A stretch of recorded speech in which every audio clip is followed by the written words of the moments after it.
എന്തൊക്കെ പറഞ്ഞാലും ഒരിക്കലും ഒരു സൂയിസൈഡിനെ കുറിച്ച് ചിന്തിക്കാതെ ഇരിക്കുന്നതാണ് ഏറ്റവും നല്ലത്.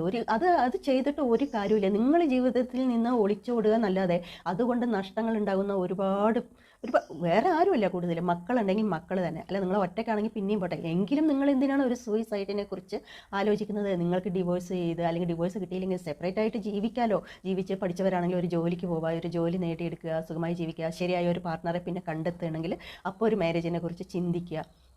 ഇപ്പോൾ തുടക്കത്തിൽ തന്നെ നമുക്ക് ഏകദേശമൊക്കെ മനസ്സിലാക്കാൻ പറ്റും എങ്ങനെയാണ് പാർട്ട്ണറുടെ സ്വഭാവം. അതിപ്പോൾ ഹസ്ബൻഡിൻ്റെ ഭാഗത്തായാലും ശരി, വൈഫിൻ്റെ ഭാഗത്ത് നിന്നായാലും ശരി. ഇപ്പോൾ വൈഫിനെ കൊണ്ട് ഉപദ്രവം സഹിക്കാൻ പറ്റാതെ ജീവിക്കുന്ന ഭർത്താക്കന്മാരും ഉണ്ട്. അതുണ്ട്, ഇല്ലയെന്ന് ഞാൻ പറയുന്നില്ല, തീർച്ചയായിട്ടും ഉണ്ട്. അപ്പോൾ രണ്ടു കൂട്ടരും നല്ല രീതിയിൽ സമാധാനമായിട്ട് ജീവിച്ച് പോകാൻ വേണ്ടിയിട്ട് സെപ്പറേറ്റ് ആവുന്നത് തന്നെ നല്ലത്. ആർക്ക് വേണ്ടിയാണ് ഈ പിന്നെ ഒരുമിച്ച് സഹിച്ച് ജീവിക്കുന്നത്? രണ്ടാൾക്കും താല്പര്യമില്ലെങ്കിൽ രണ്ടാളും മാറി താമസിക്കുക. ആ ഒരു ചിന്താഗതിയാണ് ഇനി വേണ്ടത്. അല്ലാതെ നാട്ടുകാരെന്ത് പറയും അല്ലെങ്കിൽ വീട്ടുകാരെന്ത് പറയും എന്ന് പറഞ്ഞിട്ട് നിങ്ങൾ നിങ്ങളുടെ ജീവിതം നശിപ്പിച്ച് കളയരുതെന്ന് മാത്രമേ എനിക്ക് പറയാനുള്ളൂ.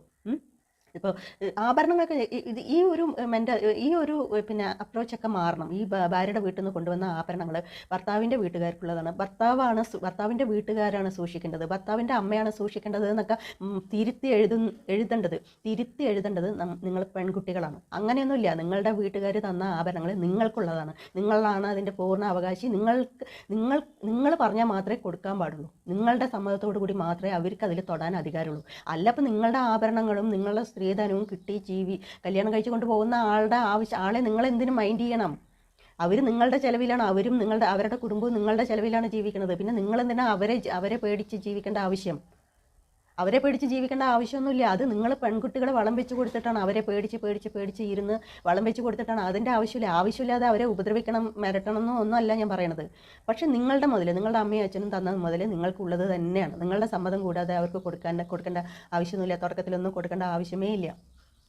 നിങ്ങൾ സൂക്ഷിക്കുക. എവിടെ ഞാൻ പറയണ കിട്ടും, ഏതോ കുറച്ച് കൂട്ടരുണ്ട്, അവർ ആഭരണം കൊണ്ടുപോയി കഴിഞ്ഞാൽ അവരുടെ അമ്മായിയമ്മയാണ് അത് സൂക്ഷിക്കുന്നത്. എന്താ ആവശ്യം? അമ്മായിയമ്മയുടെ ആവശ്യം എന്താണ്? അമ്മായിയമ്മയുടെ മുതലൊന്നുമല്ലല്ലോ ഇത്.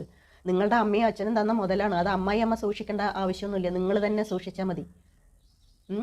എന്നിട്ടിപ്പോൾ ഇത്രയൊക്കെ ഇവർക്ക് കൊടുക്കുകയും ചെയ്തിട്ട് അവസാനം നിങ്ങൾക്ക് അവിടെ ഒരു പട്ടയുടെ വില പോലും ഇല്ല. ഇന്ന് കാലത്ത് പട്ടികൾക്കെങ്കിലും അവർ രാജകീയമായിട്ടാണ് ഓരോ വീട്ടിൽ താമസിക്കുന്നത്. ഇത്രയും ആഭരണങ്ങൾ കൊടുത്തിട്ടും സ്ത്രീധനങ്ങൾ കൊടുത്തിട്ടും അവിടുത്തെ പണികൾ മുഴുവൻ ചെയ്തിട്ടും നിങ്ങളെ പട്ടയുടെ വില പോലും അവർ വെക്കുന്നില്ല.